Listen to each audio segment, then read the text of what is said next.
আসসালামু আলাইকুম। আপনারা সবাই কেমন আছেন? নতুন একটা ভিডিও নিয়ে আমি আবার চলে আসলাম। তো এটা হলো আমার রাতের ডিনারের ভিডিও। এখানে ছিল ফ্রাইড রাইস আর চিকেন কারি।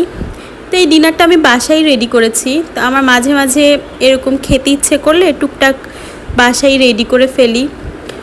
খুব ইজি ওয়েতে আমি এই ফ্রাইড রাইসটা করেছি, চিকেন কারিটাও খুব সহজভাবেই আমি করেছি। তো অবশ্যই রেসিপি আপনাদের মাঝে আমি সামনে শেয়ার করব। ও খাচ্ছিলাম আর ভাবলাম আপনাদের সাথে কিছু কথা শেয়ার করি। বর্তমানে তো দেশের পরিস্থিতি খুবই খারাপ। চিটংয়ে যেই পরিমাণ বন্যা, চিটং না শুধু সারা দেশেই কম বেশি বিভিন্ন অঞ্চলে অনেক বন্যা হচ্ছে। বন্যায় মানুষের অসহায় চিত্রগুলো আমাদের সামাজিক যোগাযোগ মাধ্যমে তুলে ধরা হচ্ছে। আসলে নিউজ ফিডে ঢুকলেই মনটা খারাপ হয়ে যায়। ফেসবুকে, ইউটিউবে ঢুকলেই দেখা যায় মানুষের কি দুর্দশা, কি অবস্থা দেশের। তো দোয়া করি আল্লাহ সবাইকে এই ভয়াবহ পরিস্থিতি থেকে রক্ষা করুক। ঢাকায়ও প্রচুর বৃষ্টি হয়েছে, রাস্তাঘাটে পুরা জলাবদ্ধতা, মানে ঢাকার শহরেও এক প্রকার বন্যার মতন সৃষ্টি হয়েছে। তো যেটা আসলে আমি আমার জন্মের পরে কখনোই দেখি নাই, এই প্রথম। সবাই সবার জন্য দোয়া করি। এসব পরিস্থিতি দেখলে আসলেই মন খারাপ হয়ে যায়। তার উপর আবার এই বৃষ্টি, এই বন্যা, এই পানির মধ্যে শিক্ষার্থীদের এইচএসসি পরীক্ষা নেওয়া হচ্ছে। আসলে জিনিসটা খুবই দৃষ্টিকটু আর খুবই অমানবিক।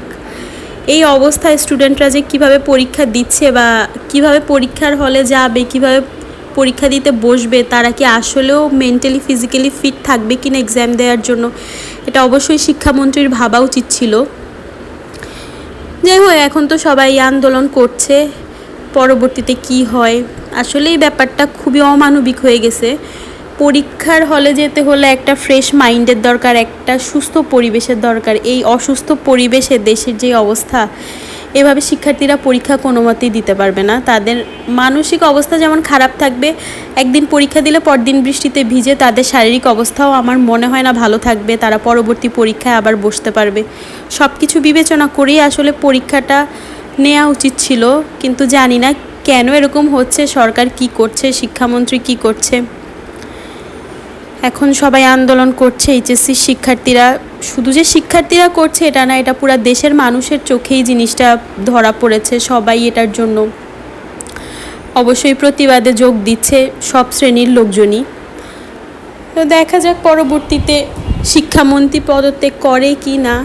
24 ঘন্টা তো সময় দিয়েছে, এর মধ্যে শিক্ষার্থীরা যদি পদত্যাগ না করে, শিক্ষার্থীরা নতুন করে ব্যবস্থা নেবে। আর যদি পদত্যাগ করে তাহলে পরবর্তীতে কি হয় দেখা যাবে।